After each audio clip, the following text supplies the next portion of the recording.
The purpose of God transforming the soul is to be a light. An important aspect of Teresa's writings is that she explains to us, she tells us how it is that what God is doing in our life, how it can have a significant impact in the world and the people around us. Like you can say, even in the course of reading any work of any saint, how these books are moments of grace for us, because they're moments of clarity and understanding. We see in ourselves the various sort of feelings and desires that these saints have, and so it can be fundamental to our growth in the spiritual life.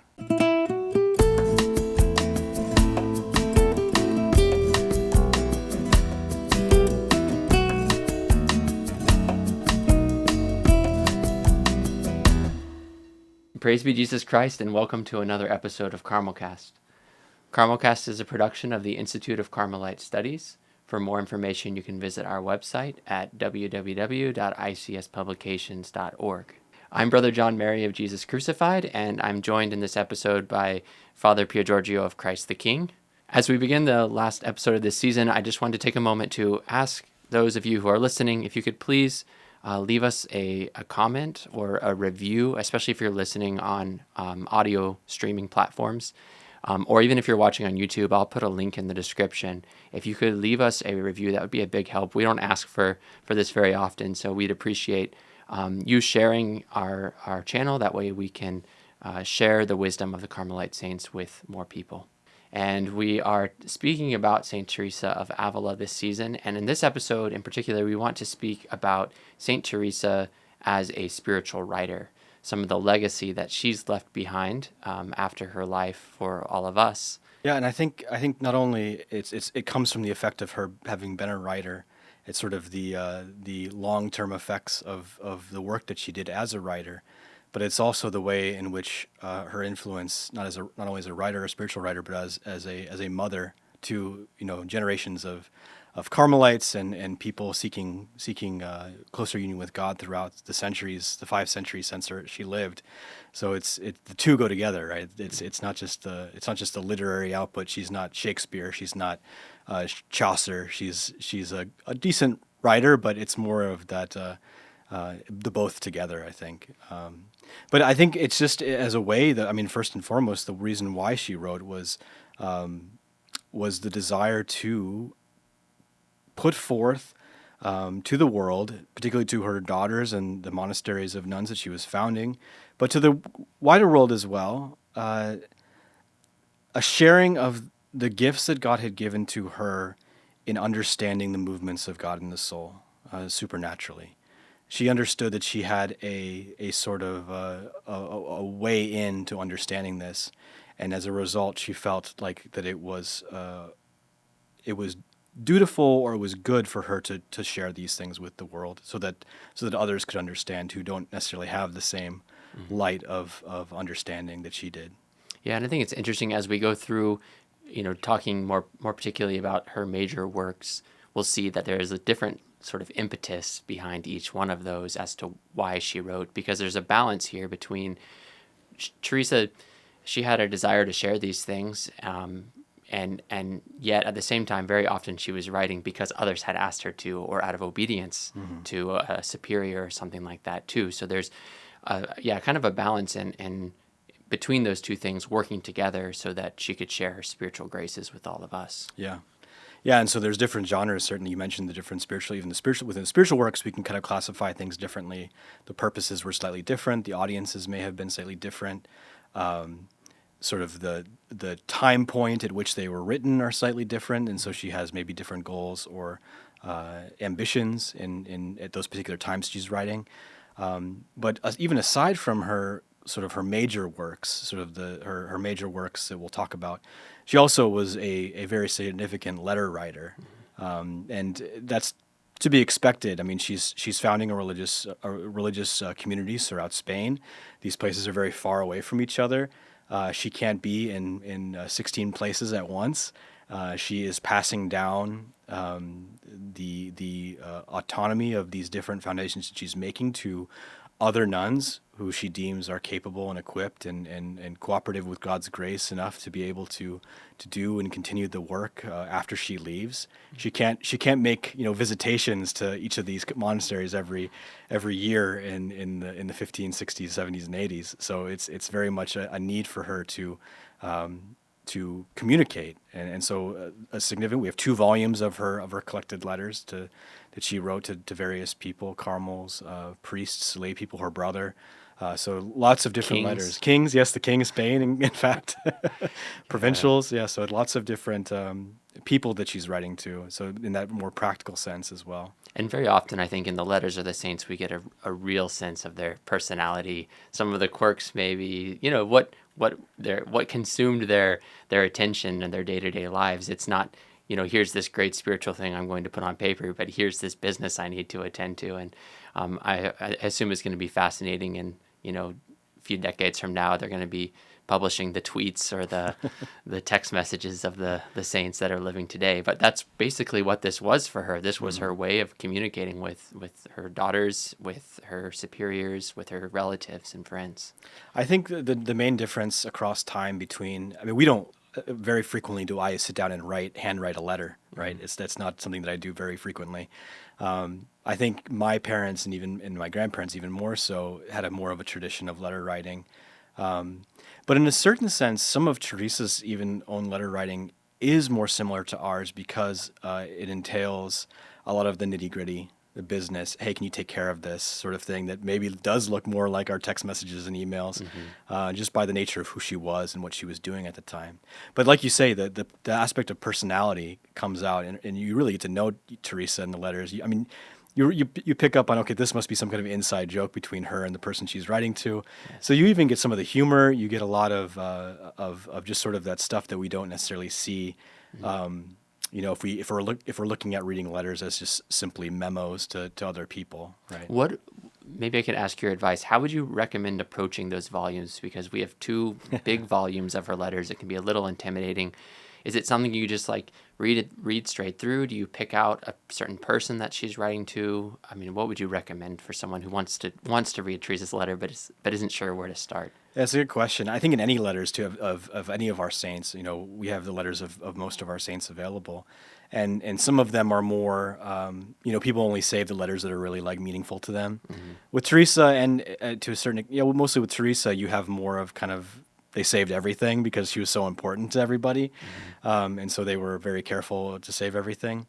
Whereas I think the time with the other saints sort of takes care of the curation of the letters to kind of really bring out the best ones were saved. The important ones were saved as opposed to saving everything and printing and publishing everything.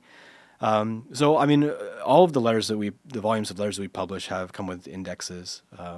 I think in the case of Teresa's letters, the index is only in the 2nd volume. They're separated roughly with respect to years.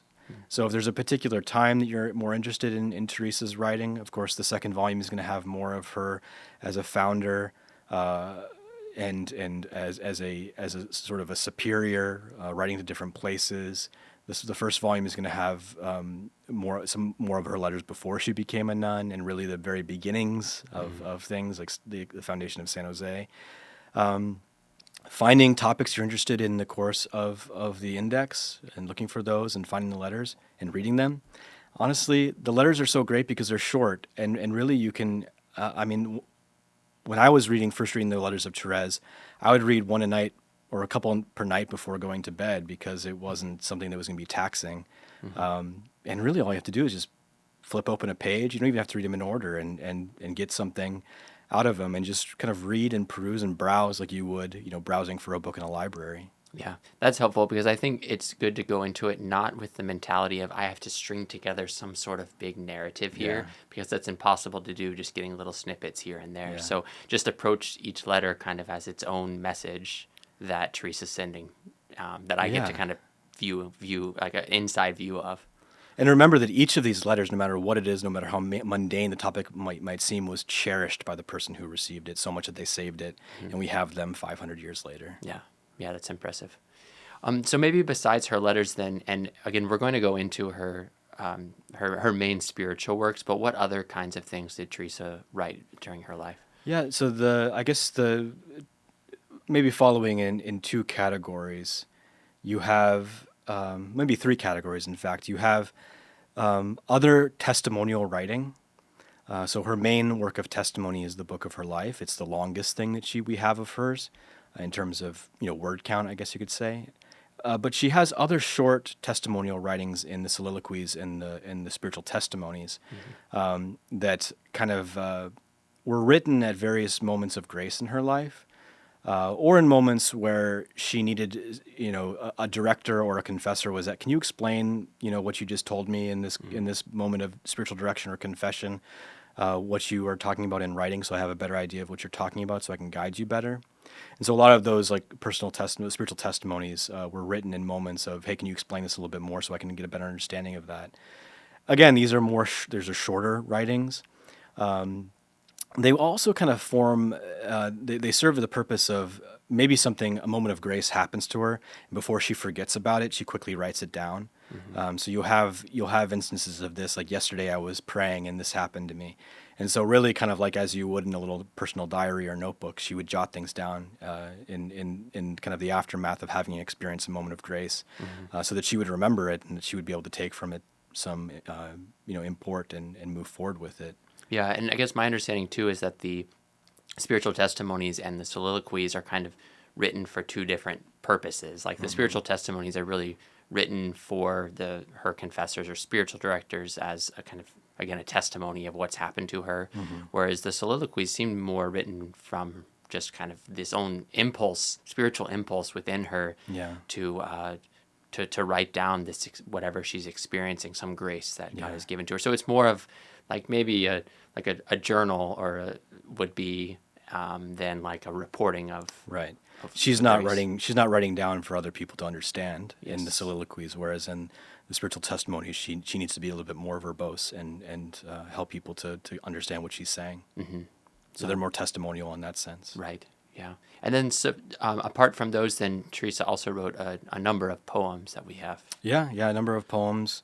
Her poems are read and studied in Spanish classes to this day. I mean, she's considered to be an author of the Siglo de Oro, so the Spanish Golden Age, when great poets like St. John of the Cross were writing and active, but also artists like Velázquez and all of these, and Cervantes, and all these very important Spanish literary and artistic figures were writing, and so she's considered to be an example of that period. And so her poems are preserved and treasured and studied as a part of, and beautiful too. I mean, very beautiful poems. Yeah. I haven't studied the poems too much. I don't know if you have any special poems for you. There's certainly significant ones in the history. The I die but I do not die. That's a very famous poem that's studied throughout the. I think in Carmels they would read that poem every feast day of Saint Therese Saint Teresa on October 15th. And so there's kind of the more kind of highlight ones that are very important and take on kind of entered within the tradition of the order. Yeah, I like that one because she ends each stanza with that line, I die because I do not die. But John of the Cross has a poem where he does basically the same thing. So I find it's interesting to compare the two because they're both doing this sort of same work, but you get a different flavor to it based on their personalities. So I think it's an interesting comparison. Yeah. Yeah, and then the last category of her writings would be something as the kind of the more mundane sort of constitutions and sort of follow this sort of guide for running a monastery type of writing too, which are certainly cherished as well, but maybe not as well read by the world in general. Yeah. Well, that's good. Maybe we could go through then and just look at her four. I mean, I would say Teresa has really four main spiritual writings. I don't want to forget about she also The fifth. I don't want to forget about the fifth one, which maybe we could say something about at the end, but maybe we could go through the four main ones here in a little more detail, starting I think with the Book of Her Life, and talk about some of the context as to why she wrote it and then what is contained within it. We already mentioned these spiritual testimonies that she wrote, sharing some of the graces for her confessors and spiritual directors. And I think the first of her spiritual testimonies were kind of the precursor to her writing the Book of Her Life. And so it was written really at the request of a priest who asked her to, write down some of the graces that she had received. Yeah, and I think it's important to point out, and I think we can see this in our own lives, that when great graces happen to us, we receive a lot out of growing in our understanding, even in the years after, in the aftermath of those great graces. So I think she takes advantage of the opportunity to relate what the impulses of God in her soul, in that period of her life just before she makes the first foundation of San Jose, and to really kind of dive in and say, okay, this is what happened to me, and not only that, but I'm going to try to really elucidate how I understand. And how I knew it was God, and how I knew what to do with it, and all of those sort of things, and what was actually happening in my soul supernaturally, because she had that ability to kind of intellectually know how the grace was impacting her. And so you have within, we call it the autobiography, the book of her life, but within it, there's all of these spiritual gems and treasures of her really explaining how it is that the soul develops as it is being sort of opened up into receiving grace and moving along and developing. And so within the very beginning of the book of the life, you have, probably beginning in chapter 5 or so, you have her first attempt to explain how it is that as God begins working in your life, things begin to change, and we begin to change ultimately. Mm-hmm. And so it's really her first attempt at trying to describe the pursuit of God within the soul and how it changes over time, supernaturally. Yeah, and it's important to note that she wrote that work, or began writing it at least in 1560. So, as you mentioned, that was before she made the first foundation of the Discalced Carmelite nuns at San Jose. So, even though it's the book of her life, you're not getting the entire story. You're getting basically from her, earliest memories, her childhood, up until that point. The last chapters is that when she talks about the foundation of San Jose, or the beginning of that? Yeah, the last 10 or so, 8 or 10 chapters, I think, as well. Yeah, but it doesn't go beyond that. So you're getting a snapshot, but a lot of it is focusing, and I think Teresa was very impacted by reading the Confessions of St. Augustine. So I have to wonder whether she thought this is somewhat what she was doing. I was just about to make that same comparison, how it's so much like the Confessions of St. Augustine, in that, Augustine in the Confessions doesn't talk about his life as a bishop, even though he's writing it, many years later, looking back on this period of his life. So it's really the story, as the Confessions is the story in a way of his conversion. You have in the book of her life the story of several conversions that happen in her life, and similar to something like the story of a soul as well, where it's really these authors aren't just doing this for the sake of navel gazing or dwelling on the good memories, or maybe the bad memories too, but in fact for the purpose of also imparting certain teaching and knowledge onto other people for the sake of them understanding how God is working in their life, and how my own conversions are important for understanding how God loves me and how he transforms me over the course of my life. Yeah. As we go through these works, I don't know, I thought it might be kind of interesting. I want to give them all like maybe an award or something like that. But you might disagree with me on this one, but I think I would say the book of her life, I would say that's, at least in my experience in my life, that was like the best place to start to get to know Teresa. Well, I don't know. I don't know if I agree with you, because it was the first thing that I read. So it's like, how do you jump away from the fact that yes, I agree in the fact that I started there as well. So it's like, I don't often recommend people to start there, but in that sense, it's like, well, I made it this far, Yeah. No, I know a lot of people would say that Way of Perfection is a good place to start, but I find for me, it's helpful to get to know a saint personally, like their personality and their story, before learning more about their teaching. And so that was the place that I started, was her life, and reading through that was helpful.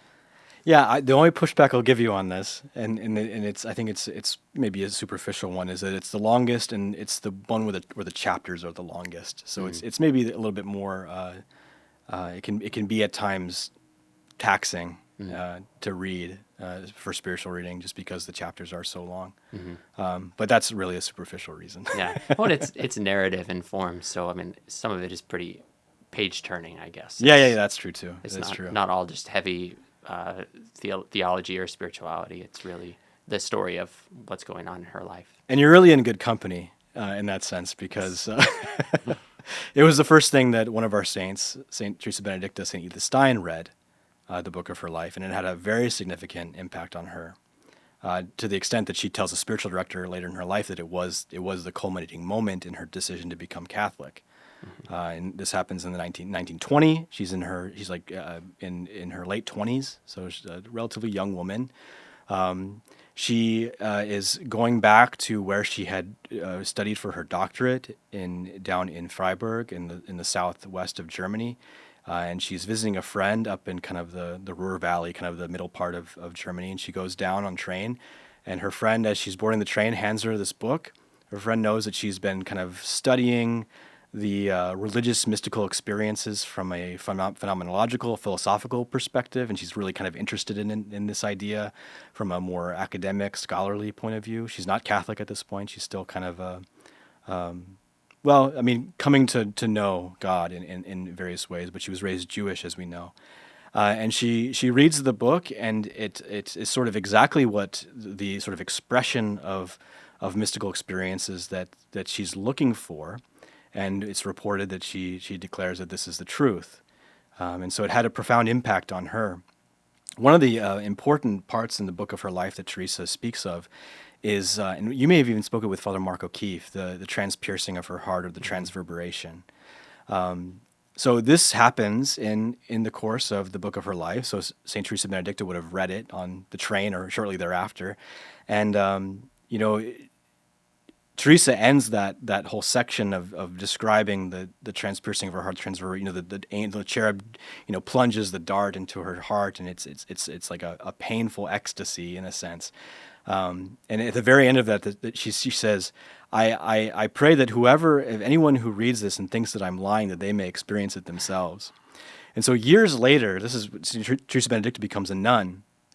It's the feast of the transverberation. In the Carmelite order, we actually have a liturgical day set aside to celebrate this great grace of Saint Teresa, and she writes a poem. It's a short little double sonnet, so I wanted to read it. And she writes it not from the perspective of Teresa, but she writes it in the first person. Well, maybe she is writing in the perspective of Teresa, but she's not sort of describing what happens to Teresa. She's writing it, as it is, like a testimonial. And so I just want to read that here for you. From heaven's heights a beam of light here flashes. He came into the dark depths of my heart. The soul was wounded by love's flaming dart, which penetrated all my limbs like lashes.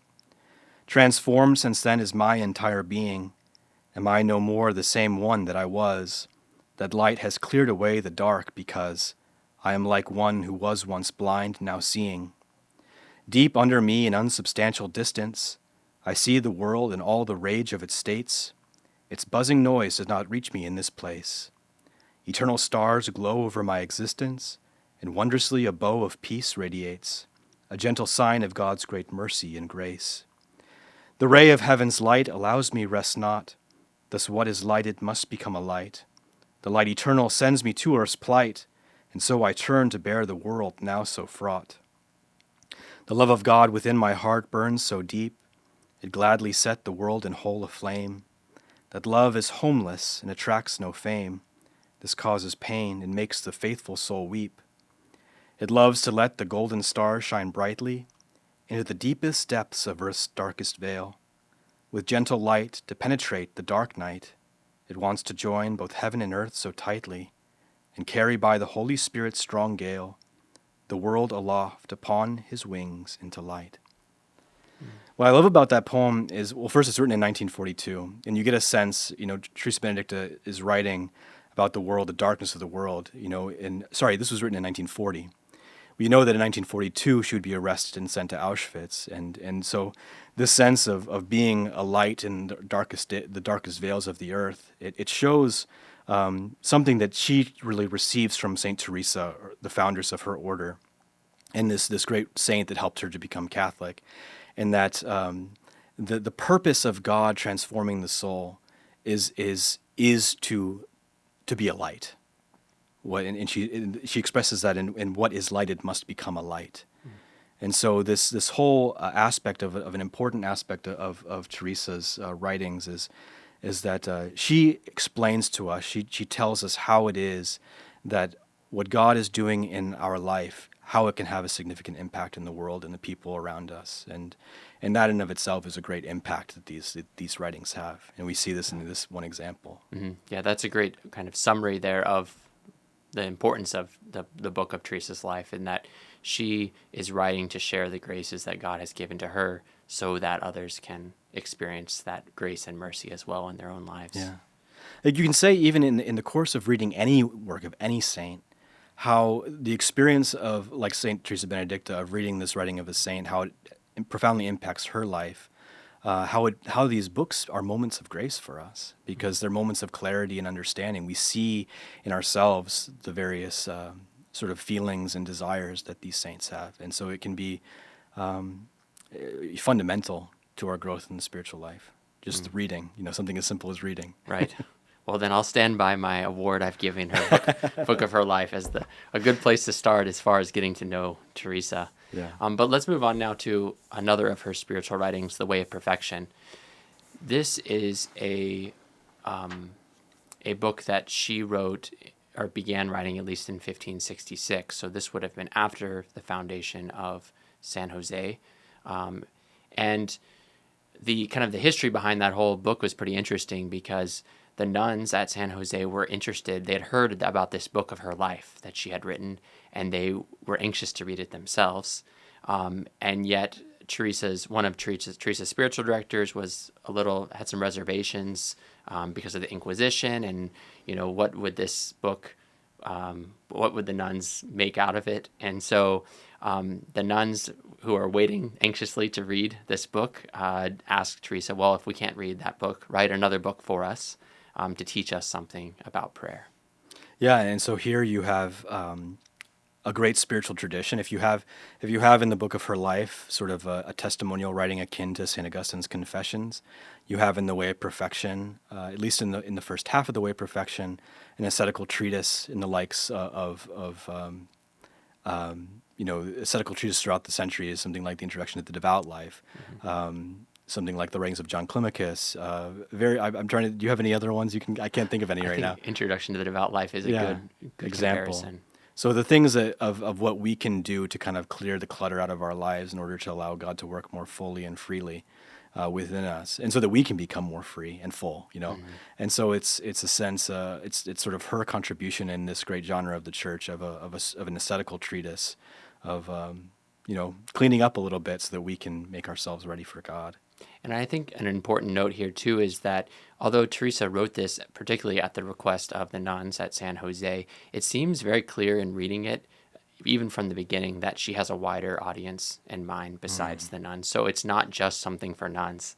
It's something that any of us can read and can help us to grow in our spiritual lives. Yeah, she says in one important place in the book in The Way of Perfection, I don't know why anyone who comes to Carmel would she's speaking of like the way in which we say things like, oh, it wasn't my fault, or I can't believe this person did this to me, or that person was wrong and I was right. She's sort of like saying, this is nonsense. Stop doing this. And I don't know why anyone who comes to Carmel thinks that they can act like this way. And even anyone who wants to have a spiritual life, let that person return to the world. But even there, they won't tolerate such nonsense. It's sort of this great, wonderful line talking about this whole sense of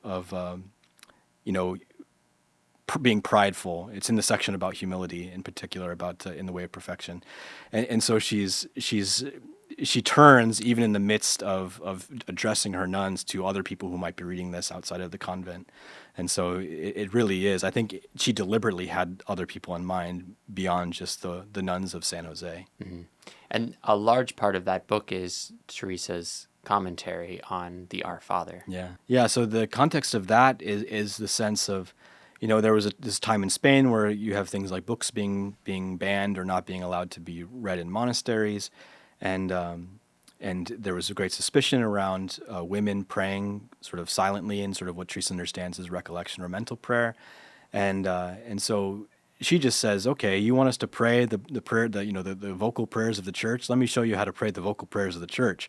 So she spends 20 chapters meditating on the Our Father and showing how, even in these, what we might think of as simple prayers, maybe we even know the prayer in several languages, we can grasp so much by just going slowly through the sentiments being expressed in the words of our Lord. Mm-hmm. And she makes a great turning. There's a great sort of pivot in the Way of Perfection, where she moves from the ascetical treatise to this meditation on the Our Father. And it's this, that she says, you ask me, teach me how to pray. I don't need to do much more than just tell you what our Lord taught us. And then when the apostles asked him how to pray, and his answer, of course, is the Our Father. Mm-hmm. And so there's this sort of great pivot of following the example of Jesus and teaching his disciples how to pray. Yeah, and we have a whole season where we read through the Way of Perfection. So if you're interested in learning more, I'd recommend checking out that season. I forget which season number it was. But the Way of Perfection, anyway. Yes. I would say, so here's something for you. Mm. This is the one that I often tell people to read first. Mm-hmm. And I have an example too. So I gave you the example of St. Teresa Benedicta for the saint who read first. The first work of Teresa that she read was the book of her life. And she's my favorite saint. Well, one of your favorite saints is Elizabeth of the Trinity. And the first thing that she read was the Way of Perfection. Mm. So there you go for a saintly example of someone who started there. Yes. I'm really into Elizabeth of the Trinity right now because we're finishing up the translation of the third volume, finally, of her writings, and that includes some of her poetry. And the last couple of weeks we've been working on the poems that she wrote before she became a Carmelite, particularly in that period where she was a postulant, kind of living outside the walls. Mm-hmm. And she writes a little poem. I'm not going to read the whole thing. It's actually not a little poem. It's kind of a long poem. But I want to read just the end of it. Because she writes it on the feast of St. Teresa. So again, another poem written on a feast day of St. Teresa. Just the last two stanzas of this poem. She writes, "Today in numerous Carmels the chimes fly away to the sky. O St. Teresa, O our mother, how you are celebrated in the monastery. But you know that not all your daughters are behind that grill. Deign then to intercede in heaven for the postulants of Carmel." And the reason why I like these last two stanzas of this poem is because we spoke about how the Way of Perfection, Teresa writes it for the nuns, but she's really writing it for more people in mind. And so Elizabeth of the Trinity, young Elizabeth Catez, she's outside the cloister. She has not yet entered. She reads the Way of Perfection and receives so much understanding about what prayer is and means. And she's able to call Teresa her mother, even if she's not yet a daughter, in the explicit sense of being a Carmelite, a Discalced Carmelite nun. And I know a big part of our novitiate, I think we've mentioned this on an episode before, but a big part of our novitiate is reading the Way of Perfection. And in fact, our novice master makes us read it over and over and over again. And at one point I was so sick of it that I went to him and asked if I could read something else, and he gave me a commentary on the Way of Perfection and said I could read that. And then when I finished, I had to go back to the Way of Perfection. So this is one of those works that if I had to give it an award, I guess I would say it's would be the best book for learning how to pray. Yeah. And that's really what Teresa's trying to do. She's trying to teach her nuns. She's trying to teach us how to pray. So it's so much there, so many riches. The award that I would give it is the most rereadable. Most reread. And I didn't read it last year, but I do try to read it every year. Nice. I've read it this year already. So. All right. The most rereadable. Most rereadable. Very good. All right, so now let's move to a totally different genre then of writing for Teresa and talk about the book of her Foundations. Do you want to maybe you can introduce some of the background to what's that book about? Well, so essentially she's making foundations beyond, I think at this point that she's writing it, it's, do you know which foundation it is? It's. I forget, it's in 1573 is when she begins writing it, but then she adds on. Yeah, so just to say, it's something that she doesn't write all in one sitting. It's kind of added on to as she goes. Mm-hmm. But anyway, she writes the first couple of chapters just as a sort of to chronicle the work that she was doing. The foundations didn't always go smoothly, and certainly throughout the foundations that she was making, people had doubts about her doing this, but ultimately, and I think it's because a certain friar was also writing a book of foundations, the foundations of the friars, namely Father Gratian. She asks her to write a book about the foundations that she's making on the women's side. I don't know which comes first, but I assume that because Gratian asked her to write it and Gratian himself writes a foundation, that he had something in mind of having some chronicle of these historical foundations that were being made. And she delivers on it. It is probably the most entertaining. That's the word I give it. The most entertaining of all of Teresa's books, because there's so much drama and intrigue and just hilarity and crazy things that happens. And she really you really see her as a narrative writer in this book as well, because she can spin a yarn, and that's what she's doing in this book. So you see the title of it, and you're like, oh, I don't think I want to read this, historical chronicle about these convents being established in the 15th century or 16th century in Spain. But then you actually read it, and we read it in the novitiate, and it's one of my favorite sort of things to read when I need something a little bit light and fun. Yeah. I think the last time I wrote it was when we were in Spain, going to some of the different foundations. And the night before we would go to a foundation of St. Teresa that she had made in her life, I would read the chapter about that foundation and just laugh while we were sitting on that coach bus driving through Spain. Yeah. Yeah, it's good because there's so many facets to it, because it's historical, but also you're getting a lot of Teresa's personality, the people who are involved in the foundations, and then Teresa, spiritual master that she is, can't help but put all this spiritual teaching. It's just so inundated with spiritual teaching as well as you go through. So, and psychological teaching, really, how to deal with other people. She really kind of gives some nuggets, because she knows that prioresses will read this in sort of a sense of the history of the foundations of the order, and she wants to give them some nuggets of wisdom. Yeah. And I imagine that she saw this as an important work as well, because she, began it at the request of one of the priests, and then she was asked to continue that work. As time went on, she made more foundations, but then she kept working on it up till the end of her life. So we have kind of the whole story, or almost the whole story, there in the book of her foundation. So it's something that she continued to go back to and add to. Well, that's good. I would agree. The award that I would give it is similar to what you said. I'd say the most entertaining of Teresa's writing. I always say that it's like a telenovela. Yes. You in all of the sense of that genre of Spanish soap operas, because you get the drama, you get the characters. A little less love story than your typical telenovela. There's a nun with an eye patch who's very difficult to work with. It's great. Yes, it is. Well, good. Well, let's move on then to the award here would have to be this is Teresa's spiritual masterpiece. Yeah. And that would be the interior castle. This she wrote in 1577, so a little later in her life. I think she wrote it in a short period of time too, 6 or 9 months or something like that. She wrote this incredible work. But here you get really the mature spiritual teaching of Teresa on not just prayer, but virtue and really the entire trajectory of the spiritual life. Yeah. In terms of genre, I don't really know how. Spiritual masterpiece would be kind of magnum opus of the saints in various ways, whatever saints you've read and consider their magnum opuses. But one comparison that I would make would be that it functions as her analogy for the soul.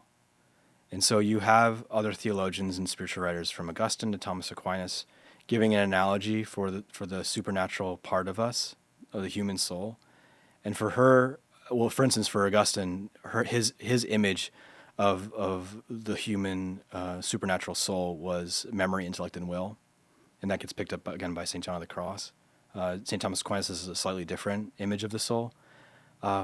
For Teresa, this is her analogy for the soul, the supernatural part of us, the interior castle and the dwelling places within, and the places where God works with us and how He works with us and how we grow supernaturally and sometimes wane supernaturally as well throughout our life and can find ourselves experiencing effects. What the effect of the soul, the human soul, being supernaturalized and being drawn to God has some profound effects, and so. It's really her sort of systematic analogy for the soul, the supernatural human person. Yeah, and maybe some advice I would give when it comes to reading this book is So, Teresa breaks this work into 7 different dwelling places. And as the soul kind of progresses on this spiritual journey, and a large section of the book, I think more than 2/3. half, I've done the math. 2/3 is on the 6th and 7th dwelling places, Yeah. which can maybe seem a little far off for us, or a little, I don't know, esoteric or difficult to grasp. So one thing I would recommend is, if you don't be overwhelmed by that, if you want to read the Interior Castle, start reading. And if you get to a point where it's just not speaking to you anymore, don't feel like you have to force yourself through the rest. And maybe at some point you'll be more interested in reading it. But I think very often we get to a point where we're like, okay, this is good. I think we get to a point where we stop relating as well. Mm-hmm. And maybe we start drifting off into the land of incredulity and sort of maybe, this is very strange, or I don't understand what she's talking about. And it becomes less relatable to us. And so in that sense, it's important work. It's a treasure in the literary output of the church, in terms of the not every soul is functions in this way and develops in this way supernaturally, but the church, in declaring Teresa a doctor of the church, the doctor of prayer, is saying, survey says, a majority of people experience the impact of grace in the development of the human supernatural soul in this way, or something similar to this. Mm. And so in that sense, it's very important work in being the sort of the preeminent description of the movement of God within the human person. Yeah. Yeah. So instead of being overwhelmed, maybe I would say, just at least commit to reading the first 5 mansions. Yeah. And I would say too that the first 5 mansions, it's territory that she's treaded, I think, in other places that she's written in. And here you have probably the most concise and most systematic treatment of that part of the supernatural life. Mm. And so in that sense, it's probably the most concise and probably the best described and most systematic description of the beginning stages of the human person when it turns to prayer and making prayer a part of its life. Yeah. No, that's good. Maybe just to move on then, I want to speak, because we haven't really said anything this season about the end of Teresa's life. Mm-hmm. And so, we're mentioning these great spiritual works that she wrote, all in the midst of all this other craziness that's going on in her life. Like, there's so much context going on in her life, from the time she wrote the book of her life in 1560 up until the Interior Castle in 1577. So that's all kind of happening while these foundations and all these other things are going on in her life. But then now we get to this point towards the end of her life. So she wrote the Interior Castle in 1577, and then that Christmas Eve, she fell on the stairs and broke her left arm. So she would have been 62 years old at this time, which was fairly old for that time period. And her arm would never really heal, and I think it was kind of almost maimed for the rest of her life. She couldn't use that arm. And then this was kind of the beginning. She had poor health her entire life, but this was maybe the beginning of a sort of downhill spiral for Teresa. And yet she would continue to make foundations. And one thing that's interesting when I was doing some research for this episode is, it's like every single time Teresa would make this long journey to travel, and then she'd be incredibly ill. Mm-hmm. And so, these were very difficult journeys that she was making, long journeys, and she was not in good health. And so she keeps traveling to these different places and would fall very ill, almost to the point of death at times over these last few years of her life. And then finally in 1582, when Teresa is 67 years old, that's when she arrives in Alba de Tormes. As soon as she arrives, she falls ill again, and she goes to bed, and she'll never get up again. And she dies on October 4th in 1582. Now, maybe you can say something here, because anyone who's very, very smart here would say October 4th, but her feast day is October 15th. So where's the discrepancy here? So it's a great anecdote in the annals of history that in this year, in 1582, King Philip II instituted the Gregorian calendar in Spain, and he had set, in order to resync the calendar with I don't know how this stuff works. I'm not a calendarologist. The moons and the sun. All these sort of things, the seasons. Yeah, in order to reset it and to kind of catch it up to where it needed to be, on the nuns would have gone to bed on October 4th, and they would have woken up the next morning, and it was October 15th. And so it was set that the switch would happen overnight from the night of October 4th, and then the next day would be October 15th. Yeah, and maybe that now just to say something too about after her death, because things moved pretty quickly actually after her death. Very quickly we have some of her works were being published thanks to a priest who knew Teresa well and was a great devotee of hers. He worked to get her works published in 1588, so that would have been 6 years after her death, and that was in large part due to the help of Saint Anne of Jesus And Gratian. Yeah, that's right. Yeah, so Anne of Jesus, one of Teresa's spiritual daughters, Carmelite nun, she was one who helped to preserve many of the manuscripts, and Gratian was kind of the one at the head as far as being in leadership of the friars and kind of moving things along. Yeah. And then Luis de Leon was the one doing kind of the work of preparing the manuscripts for publication. Yeah. Yeah, it would be great to do a whole episode on Gratian someday and sort of what happens after Teresa dies to him. But just to say that it doesn't happen right away when Gratian is provincial, but he kind of becomes the cheerleader behind this work being accomplished because for various he can read his memoirs if you want to find out why. The books get published eventually in the Netherlands, or I guess modern day Belgium, in the Spanish Netherlands as they were called at that time, and so they're first published there. And he kind of is the one who keeps saying, hey, let's keep doing this, let's keep moving this along. And so he's kind of the cheerleader of the whole project of getting her writings published, which is why I wanted to mention him. Mm-hmm. Yeah, and then quickly after that, I mean, Teresa's beatified in 1614. So again, this is all, especially for those times, things are moving pretty quickly after Teresa's death. There's already a lot of people are reading her works. They see her as a significant figure in the life of the church. And then she's canonized in 1622. And then finally, in 1970, she's made a doctor of the church, the first female doctor of the church. Yeah, she beats Catherine of Siena by I think a week. Yeah. And she was declared the Doctor of Prayer. That was her title that was given to her, and so it really shows to us it was 1970. So now we're 54 years since her being declared a Doctor of the Church. Yeah, that's right, 54 years. I have a math degree. I can't do math. 54 years. So it's 54 years since she was made a Doctor of the Church, and she's the Doctor of Prayer. And so I think with the Church in Paul VI, certainly in declaring her a Doctor of the Church, is telling us is that here is the preeminent author on prayer, and her title really signifies that. And so the importance of really studying, for the Church to study her writings from the perspective of gaining an understanding of the importance of prayer as a relationship with God, which is, we say, probably the reason why she was made a Doctor of the Church, is her significant sort of take on prayer as a relationship, as friendship with God in prayer, ought to be studied and understood and read by the whole Church. And that's the purpose of why this channel exists, is really to promote the writings of Saint Teresa as the Doctor of Prayer. And in the history of our publication house, ICS Publications, the collected works of St. John the Cross were the first things that were translated into English and published here in the U.S. But shortly thereafter, and shortly after the time when Teresa was declared a Doctor of the Church, is when these translations are done and published. I think the first edition, the first volume of the complete works, the collected works of St. Teresa, was published in 1979.